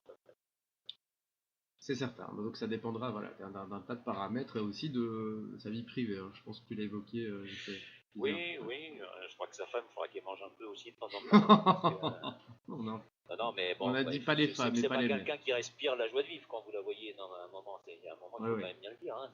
C'est inquiétant pour cette gens qui font 40 kilos. Je sais pas, c'est bien de manger des poireaux et des carottes. Je sais pas. Non, pour moi, c'est un ensemble qui est particulier. Voilà, autant l'entourage de Federer ou de Nadal, on a l'impression qu'on a affaire à des gens, voilà, qui sont différents, mais il y a des gens normaux, quoi, de famille normale. Autant là, je sais pas, c'est assez surprenant. Un petit peu moins, c'est vrai. Voilà. J'aime pas le mot normal, mais c'est vrai qu'ils sont un peu moins conformes. Non, mais normal, c'est pas des gens, voilà. Oui, je comprends ce que tu veux dire. C'est pas des gens qui ont une vie normale, mais enfin, au moins, ils ont, voilà, il semble y avoir un certain équilibre. Non, je suis tout à fait d'accord. Ils ont l'air On dirait qu'il y a une sorte de secte du régime, voilà. Oui, si ça s'arrête au régime, ça va bien, quoi. Mais bon, si c'est Non, mais le régime les uns mental. les autres, machin et tout, je crois qu'un champion, il a besoin de pas aimer la personne qui est en face, hein. Il faut quand même le dire. Hein. C'est rentrer sur un cours de tennis pour mettre la plus grande rouste possible au gars qui est de l'autre côté. Donc, je sais pas si Djokovic qui rentre toujours avec cet état d'esprit. Un petit mot pour revenir aux joueurs français, puisqu'il y a eu quelques réactions. Donc Fedfort qui n'est pas d'accord avec moi, hein, qui signale que Pouille n'a aucun coup fort, contrairement à ce que je disais tout à l'heure. C'est le débat. Oui, je suis d'accord avec lui. Je suis en infériorité, mais je l'assume. Mais c'est parce que GG est absent, si tu veux, je suis obligé quand même de... Alors, Paco qui parle de Pouille également, et c'est vrai, c'est intéressant ce qu'il dit. Hein. Il a parlé lui-même de gagner un grand chelem après l'US Open 2016, d'où les grosses attentes aussi. Je pense que ça, c'est vraiment quelque chose dont il faut vraiment pas du tout tenir compte, mais peut-être qu'il y a aussi non, mais un emballement. Moi après, Chris, moi qu'un joueur français dit je veux gagner un grand chelem, tant mieux. Enfin, je veux dire, voilà, si le gars il dit moi le but de ma vie c'est de gagner Montpellier, ça va pas le faire. Après, il faut savoir quand on le dit et il faut se donner les moyens de le faire derrière. Je suis pas sûr que Pouille ait tous les moyens. C'est pas parce qu'on tape la balle pendant une semaine, 15 jours à Dubaï avant la saison. Bon, voilà, on a forcément fait tout le travail foncier qu'on doit faire pendant la courte période de repos de ce calendrier démentiel. C'est certain. Il y a aussi Andy Murray, on parle d'Andy Murray, c'est l'auteur qui nous dit qu'il a ruiné sa troisième partie de carrière en faisant la chasse à cette ridicule première place, je ne sais plus quelle année, je crois que c'est il y a 1 an et demi. Hein. Il a vraiment cherché à se rapprocher, quasiment 2 ans bientôt. Hein. Il a fait tous les tournois de fin de saison, il est allé souvent là, ce serait il y a 2 ans. Voilà, après c'était une quête pour lui et effectivement il l'a payé très cher. Non, mais il y a aussi Wimbledon où il était avant la grave blessure, je pensais qu'il faisait référence à ça, mais du coup maintenant je vois. Non. Oui, d'accord, je vois à ce à quoi il faisait référence. Mais c'est vrai qu'il était numéro 1 mondial, je crois, à Wimbledon il y a 2 ans. Non, mais c'est une année où il a fait Vienne, oui, je me souviens. Voilà, tous les tournois indoor, je ne comprenais pas. Quelques points et il y est arrivé de justesse, oui, voilà. Mais et il a payé immédiatement. C'est certain. Du coup, maintenant, je comprends un peu mieux le lien. Je pensais qu'il faisait référence au tournoi de Wimbledon il y a 2 ans, c'est pas le cas. Oui, Djokovic, GG confirme évidemment. GG nous confirme toujours, mais il confirme que Novak Djokovic est un petit peu extrême sur certains points. Je regarde ma feuille de route. Il nous reste à parler de 2 choses. Est-ce que, selon toi, Wimbledon est le tournoi le plus prestigieux, Stéphane ? J'ai toujours du mal avec les tournois les plus prestigieux. Alors, je pense qu'on peut dire que c'est le plus prestigieux dans le sens où c'est le plus vieux, quoi. C'est la tradition, c'est les fraises à la crème, c'est le début des vacances, c'est le cérémonial, un peu désuet. C'est tout ça, c'est l'herbe verte, ça correspond à une période de l'année où on est content après 3 mois ou 4 mois de faire battu, de voir de l'herbe et de voir des bons matchs. C'est enregistré. Ce que je regrette un petit peu, moi, au-delà de Wimbledon, c'est de voir, alors à part Federer, mais bon,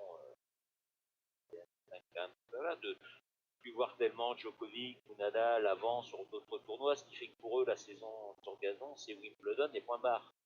C'est-à-dire que si par extraordinaire Djokovic ou Nadal perdent au premier tour de Wimbledon, ils auront joué un match sur gazon dans la saison. Donc à un moment, je trouve que ça pose problème quand même, parce que même s'ils perdent au deuxième ou au troisième, ils en auront joué 3, donc c'est assez ridicule. Donc voilà, donc c'est un tournoi qui a le prestige de Wimbledon qui est indéniable. D'ailleurs, la plupart des traites de tennis, ça se passe à Wimbledon, donc il n'y a aucun souci là-dessus. Par contre, je trouve que c'est de plus en plus un ovni dans la saison. On n'a plus vraiment de joueurs spécialistes non plus, et c'est pour ça que c'est très ouvert à mon avis. Alors, on dit que c'est ouvert parce qu'on ne sait pas comment les joueurs vont s'y comporter, mais finalement, c'est presque moins ouvert que Roland Garros. Alors, c'est la provocation, parce que bon, c'est vrai que quand Nadal est en forme, il en prend plus. Mais sur les 15 dernières années, finalement, il y a eu plus de vainqueurs à Roland Garros qu'à Wimbledon. Et là, carrément, sur le choix. Ouais, assez d'accord. On va d'abord écouter l'analyse de Fabien concernant Wimbledon et le prestige, l'honneur que représente ce tournoi sur le circuit. Wimbledon, le Graal des tournois du Grand Chelem, c'est une réponse très personnelle, mais j'aurais plutôt tendance à dire que non. Pourquoi Wimbledon et pourquoi pas un autre Grand Chelem? C'est vraiment vraiment ça des considérations très subjectives et ça dépend de chaque joueur, j'ai l'impression, et de chacun. C'est ça que le plus vieux tournoi du monde, un tournoi de tradition, ça peut être super spécifique, le gazon, très peu joué tout au long de l'année, lui donne un caractère peut-être plus unique, exclusif que tous les autres. Mais si tu demandes à un jeune joueur ou à n'importe quel joueur c'est quoi son grand chelem rêvé, je suis pas sûr que Wimbledon arrive en tête. En tout cas, je pense qu'on aura une grande diversité des réponses. Ça dépend un peu de l'imaginaire, des rêves de chacun quand il était plus jeune. Moi, pour moi, personnellement, le Graal, ça restera et ça reste Roland Garros. Oh là là, Cocorico, Fabien, Cocorico. Mais ça, je l'ai noté pour la prochaine émission parce que je suis tellement pas d'accord avec toi, Fabien, que faudra qu'on en parle en direct, mais je ne peux pas, comme ça, t'interpeller sans que tu puisses répondre. Donc je ne le ferai pas, mais je te promets qu'on en reparlera lors de la prochaine émission. Prépare tes notes et prépare ton brouillon. Je donnerai à ce moment-là. Donc la prochaine émission, ce sera, et on va terminer dans quelques instants par la WTA. Je précise avant donc de passer à cette partie que lors de la prochaine émission, une nouvelle fois qui aura lieu donc à l'issue du tournoi de Wimbledon, donc je ne sais pas si ce sera le dimanche ou quelques jours dans les jours suivants, on parlera également d'un point qu'on n'a pas trop abordé aujourd'hui, c'est la longévité. Comment expliquer la longévité des trois monstres sacrés du circuit, Roger Federer, Rafael Nadal, Novak Djokovic. Comment peut-on l'expliquer? Est-ce que c'est un point de vue collégial ou est-ce que ponctuellement certains joueurs ont une recette supplémentaire par rapport à d'autres? Et donc on reviendra forcément, parce que je viens de le noter pour la prochaine émission, sur le prestige du tournoi de Wimbledon. Alors, autre et dernière question de cette émission, c'est la WTA. Stéphane, ces derniers grands chelems ont été remportés par un nombre incalculable de joueuses qui ont soulevé le trophée pour la première fois, de vainqueurs inédits donc. Est-ce que c'est bien pour le circuit WTA d'avoir comme ça, à chaque tournoi du Grand Chelem, un suspense total et une incertitude quant à l'issue du tournoi? Écoute, je vais te répondre. J'étais en train de lire ce que disait Fed Fort sur. Je me serais trompé avec les fraises à la crème à Wimbledon, mais je pense pas pourtant, ou alors je comprends mal sa phrase. Je pense pas, a priori, quand même, il y a beaucoup de crème et de fraises à Wimbledon. Et puis une réflexion de Paco aussi, mon ami Lillois, qui dit que Djokovic n'est plus motivé que par les GC maintenant. Il fait plus les 500 et les 1000 à fond. C'est vrai, mais C'est vrai. moi, à mon avis, pour gagner des grands chelems, il faut être aussi à fond de temps en temps sur d'autres tournois et voilà, c'est pas le Tour de France quand même. Hein. Voilà, on peut pas juste faire une épreuve dans l'année. Et je crois qu'on doit de temps en temps affûter sa concentration, sa motivation et sa force sur d'autres tournois. Pas forcément. Sinon, on finit comme Nadal, comme Armstrong. Hein, je sais pas. Mais non, mais c'est vrai qu'en cyclisme, on peut avoir vraiment des objectifs très très précis et se préparer pour ça et tu fais ta saison avec ça. Tennis, tu peux pas arriver, je dirais, en touriste sur les grands chelems en ayant balancé des matchs avant. Je dis pas qu'il est balance, Djokovic, mais c'est vrai qu'il est pas à fond comme peuvent l'être Fed C'est vrai, tiens. ou Nadal sur des 500. Pour répondre à ta question, la WTA, est-ce que c'est à tout d'aide d'avoir tous ces changements? Je dirais que c'est comme tout, quoi. La diversité, c'est bien, un peu ça va, mais trop, ça pose souci, quoi, parce qu'on ne s'y retrouve plus. On est content de voir des nouvelles têtes, mais quand il y a trop de nouvelles têtes, on sait plus trop. Et je pense que ça a desservi la WTA, notamment à Roland Garros. Ça a fait un mini scandale parce que, bon, je vais pas dire encore Moresco, parce qu'on dirait que je suis acharné contre elle, alors que j'ai rien contre Amélie Moresco et je dirais des titres qu'elle a remportés. Je trouve qu'elle n'a pas été très corporate quand elle a commencé à balancer sur Forger, etc. Ouais, mais elle a quand même voilà, un peu raison, quoi. Je pense, c'est son rôle, Stéphane. Tu peux comprendre que c'est son rôle de défendre le tennis féminin. Non, c'est pas son rôle, elle est entraîneuse de Capouille, donc déjà qu'elle entraîne des filles hein, pour commencer, après on verra si elle s'occupe du tennis féminin. Ensuite, bon, on a du Konta, Vondrousova et du Barty, Anisimova en demi-finale. C'est sûr que ça se déplace plus facilement sur le Simone Mathieu que Sharapova, Serena. Je pense que ça serait jamais arrivé. C'est à ça que je voulais en venir. Donc, c'est vrai, c'est bien la diversité. On a des ex numéro 1 qui galèrent, hein, des Kerber, le Kistova, Wozniacki, Kukuda, Zarenka, enfin d'autres et tout. Bon, on sent que Serena. Un petit peu passé. Alors Serena, je la mets un peu à part parce qu'en fait, finalement, c'est elle qui a porté hein, le tennis féminin ces dernières années. En fait, c'est elle qui faisait la pluie et le beau temps, y compris d'ailleurs même pendant les matchs. Hein, où, il y a quand même quelques scandales sur sa fin de carrière. Je pense qu'elle aura beaucoup de mal à revenir, Serena, parce que les années passent quand même. Elle a beaucoup d'activités. Elle a fait un bébé.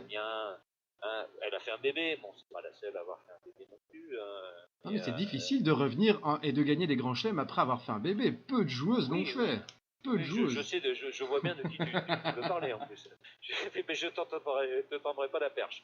Bon, Osaka, on comptait dessus, elle a quand même gagné 2 grands chelems d'affilée. Alors, ce qui m'a, bon, alors, je ne suis pas trop penché sur la question, mais enfin, elle change quand même d'entraîneur après avoir gagné l'Open d'Australie, donc ça surprend aussi.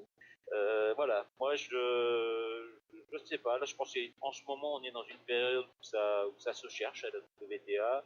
Alep j'y croyais, puis finalement bon, bah, elle passe quand même souvent à côté, il faut quand même bien le dire. Tant pis, hein, Danda, mais c'est comme ça, on est bien obligé de le constater. Je crois qu'elle est que 7/8e maintenant.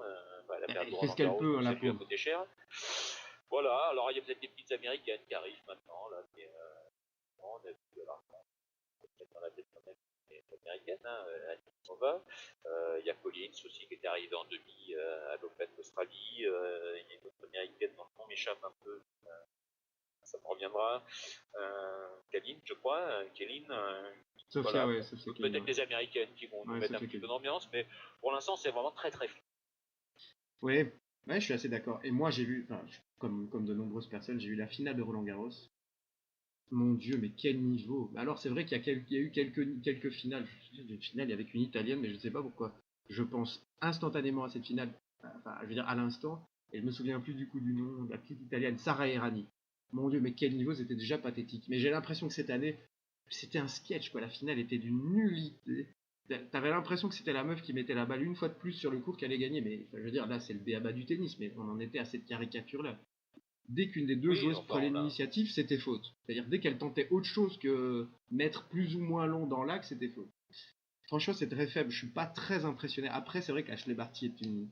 Elle a un potentiel. Moi, elle m'a vraiment pas trop impressionné durant les quelques matchs durant lesquels je l'ai vue. Mais je ferai un parallèle avec Naomi Osaka, qui, lorsqu'elle remporte ses 2 tournois du Grand Chelem, elle est passée quelques fois, durant ces 2 Grands Chelems remportés, elle est passée quelques fois tout près de la défaite. Hein, donc, mais malgré tout, je propose qu'elle. Enfin, pardon, je précise qu'elle a un jeu quand même, Naomi Osaka, qui est quand même très varié. Moi, j'aime beaucoup ça. Elle propose une patte, quelque chose de singulier, c'est pas si fréquent au niveau du tennis féminin. Après, effectivement, Alep, pas qu'on enfin, moi je trouve qu'il faudrait pas être trop dur avec elle. Elle fait avec ce qu'elle a, c'est-à-dire qu'elle manque Oui, comme. non mais elle fait avec ce qu'elle a, mais finalement, mais bon, Et elle le fait bien. en quart de Roland Garros, bon, je trouve qu'elle n'a pas été au niveau d'une Oui. tenante du titre. On sait qu'elle est capable de faire beaucoup mieux que ça sur terre, et elle passe complètement à côté de son match. Alors elle peut dire après que bon, c'est son adversaire qui avait vraiment fait un super tennis. Ouais, en attendant, elle a perdu en demi-finale derrière. Donc voilà, c'est. Non, j'aime bien Simona, j'aime beaucoup. En plus, elle a la chance d'être encouragée un petit peu partout dans le monde à chaque fois. Elle a toujours un bon public avec elle. Et moi, elle m'a déçu. Franchement, c'était pour elle ce tournoi. Quand on voit ce Oui, qui restait, c'était vraiment pour elle. Et elle est passée à côté. Voilà. oui, c'est vrai. Encore une fois. Donc, elle avait vraiment l'occasion de garder le titre, d'acheter un deuxième grand chelem parce que bon, ça, c'est pareil, les années passent aussi, hein, et les occasions ne se reproduisent pas toujours. Là, franchement, c'était tellement ouvert. Et moi j'ai un regret aussi. J'ai un regret pour quelqu'un comme. Alors, je ne parle pas de Kristina Mladenovic qui est en difficulté en simple depuis un an maintenant, mais pour Caroline Garcia. On a parlé des Français, mais il faut parler des Françaises aussi. Caroline Garcia, un tournoi comme ça, un tournoi ouvert comme ça, là, il n'y est pas. Pourquoi est-ce qu'on a du Vondrousova? Pourquoi est-ce qu'on a la petite américaine Anisimova? Pourquoi est-ce qu'on a Barty? Enfin, bon, Barty, Garcia, quoi, c'est des matchs qu'on a déjà vus. Bon, on peut pas dire que Barty soit à 3 km au-dessus de Caroline Garcia. En attendant, bah, Barty remporte Roland Garros. Voilà. Donc, franchement, là, c'est une édition qui pose question à beaucoup de niveaux. Oui. L'année passée, je parlais des vainqueurs inédites. C'est vrai qu'il y avait un petit cas particulier, c'était Caroline Wozniacki qui avait remporté son premier grand chelem, mais franchement, avec. Elle le méritait, quoi. Ça fait quand même des années qu'elle tournait autour, elle le méritait. Oui, c'est comme quelqu'un qui passe cette fois le bac, il est à la 8e fois. Oui, voilà, bon, J'espère vous revoir l'année prochaine. Mais bon, voilà. Mais, non, mais c'est vrai que là, il y a eu un niveau qui n'a pas été terrible sur Roland Garros. Et c'est vrai que la polémique avec les cours à cause de la vidéo, encore une fois. Mais bon, je trouve que ça vaut pas trop le coup de s'y attarder parce qu'on sait bien qu'à partir de l'année prochaine, ça sera plus le cas. Donc, bon, ouais, et puis ça voilà, n'a pas masqué le il y faible aura un niveau de tour. jeu. C'est-à-dire, ça ne peut pas masquer Pardon le fait. Moi, je trouve que voilà, Mauresmo, elle est dans son rôle. Quand je dis elle est dans son rôle, c'est que si. Non mais Mauresmo qu'elle se plaigne que les filles jouent en demi-finale sur les cours d'accord. Mais je veux bien l'entendre. Quelle solution elle propose le jour J? Bah, Quelle solution elle propose qu'on les fasse jouer à la place de Nadal Federer? C'est pas possible. Non, mais je pense qu'elle proposait que. C'est facile de râler, de dire ouais mais c'est pas normal, ils sont pas sur les bancs courts, ils jouent à 11h du matin, mais à quelle heure on les programme? Je pense que qu'Amélie Mauresmo proposait la solution de faire jouer. Donc, pour rappel, Amélie Mauresmo s'est plaint que les deux demi-finalistes, les quatre demi-finalistes filles aient joué sur des cours annexes pendant que les garçons jouaient sur le cours central. Et elle, elle proposait que, en gros, il y ait une demi-finale fille et une demi-finale garçon sur le cours central et il y ait une demi-finale fille et une demi-finale garçon sur le quoi, mais je ne sais plus le nom, c'est pas le Langlaine, c'est l'autre. Le Châtrier, oui, pas le Châtrier, le Langlaine. Châtrier, oui. Voilà, sur le Châtrier. Et c'est ce qu'elle proposait. Déjà parler de c'est pas bête comme solution, mais Stéphane, et je te relance juste après, c'est pas bête comme solution, mais je suppose que c'est ce que tu vas peut-être dire aussi, mais c'est vrai qu'il y a des contraintes économiques, il y a des gens qui ont payé leur place, etc. Tu leur dis que tu ne vas pas assister. En plus, maintenant, depuis quelques années, tu peux peut-être expliquer qu'il y a un changement par rapport aux demi-finales, au niveau des places. Enfin, vas-y, les demi-finales, maintenant, avant, on assistait avec un billet, on assistait aux deux demi-finales. Maintenant, voilà, il y a deux sessions. J'ai acheté la première ou la deuxième demi-finale, sans savoir d'ailleurs naturellement qui vous allez voir jouer. Donc, c'est certainement un encouragement à acheter les deux demi-finales, donc à payer 2 fois plus cher qu'avant. Je suis assez bien concerné par ça parce que les dernières années, moi, j'allais surtout aux demi-finales plus qu'en finale. Et donc voilà, donc là, techniquement, c'était très compliqué à mettre en place. Je rappelle quand même qu'une des deux demi-finales féminines a eu lieu sur le Suzanne Lenglen. Donc, oui. De qualifier le Lenglen de cours annexe, c'est quand même pas pénétrer dans les Non, oui, c'est vrai. ensuite, l'autre sur le Simone Mathieu, j'ai eu la chance d'y aller cette année, c'est vraiment un bon petit cours sympa. Oui, mais il y avait 3 pelés et un tondu.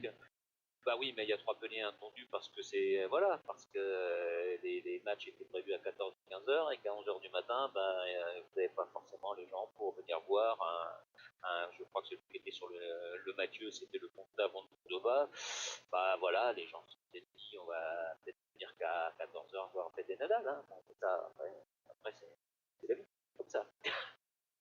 Ben voilà, on pourrait reparler des loges de tout ça, mais bon.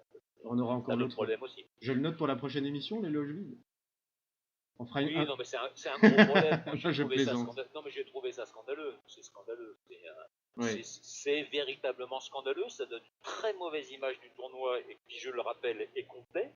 C'est-à-dire qu'il n'y a plus de place à vendre. Des places pour récupérer sur Diagogo, des choses comme ça. Le tournoi est complet. Il donne l'impression d'avoir la moitié de spectateurs en moins.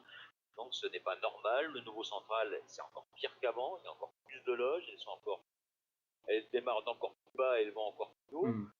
C'est pas normal. Même le Federer Nadal qui démarre, c'est pas plein. C'est pas plein alors que tous les journaux télévisés, tous les journaux du monde entier parlent de cette demi-finale. Donc il y a vraiment un gros souci.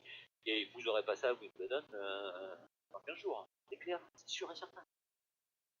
C'est une honte. Enfin, franchement, là, autant je défends Forget sur les programmations et choses comme ça, autant là, voilà.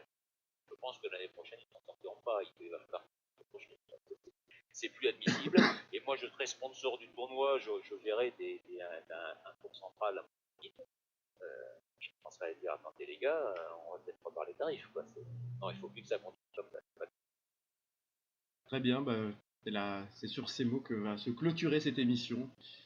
Et je vais d'ailleurs te céder le témoin dans quelques instants, donc je ne vais pas être redondant avec ce que j'ai dit tout à l'heure. On se retrouvera dans 2 ou 3 semaines. Je vous remercie à tous d'avoir participé à cette émission. Je précise que durant la soirée, un podcast sera prévu spécialement à cet effet. Il est temps que ça se termine parce que je me sens un peu fatigué avec ma nuit blanche et j'ai commencé à dire des bêtises à la fin. J'espère que ça ne s'est pas trop remarqué tout de même. Et Stéphane, franchement, ça m'a vraiment fait plaisir. C'était totalement inhabituel pour moi un Match Point Radio sans Fabien et en plus avec toi. J'espère que ça Je suis bavard. Mais c'est ce qu'il faut et je le suis aussi, donc nous sommes 2 bavards. J'espère que ça t'incitera, que t'en garderas, si jamais c'était la seule expérience, tu en garderas un bon souvenir. Et si par bonheur tu y as pris du plaisir, je t'invite pour de prochaines émissions. Et je vais te céder la parole pour que tu puisses dire au revoir. Et donc moi, ce sera mon dernier mot. Au revoir à toutes et à tous. Stéphane, je te cède le témoin. Merci Chris, merci de m'avoir invité. Merci à ceux qui nous ont suivis, ceux qui sont intervenus et ceux qui ne sont pas intervenus. C'est vrai que c'est passé très très vite, 1h30. Je suis en train de voir qu'il est 19h. Effectivement, on fait bien d'arrêter. Merci Chris en tout cas, c'était sympa. Puis ça donne l'occasion de parler un peu plutôt que de taper sur le clavier. Quelquefois quand on frappe un peu, quand on écrit sur l'ordinateur, il n'y a pas toujours l'intonation, il n'y a pas toujours les rires, il n'y a pas toujours ce qu'on veut véritablement dire. Donc voilà, une expérience intéressante, même si voilà, on est chacun, un en Belgique, l'autre dans le sud de la France, qu'on se voit pas, voilà, qu'on essaye de faire quelque chose d'un peu correct. Mais en tout cas, merci à tous et merci et certainement à une prochaine fois. Bonsoir.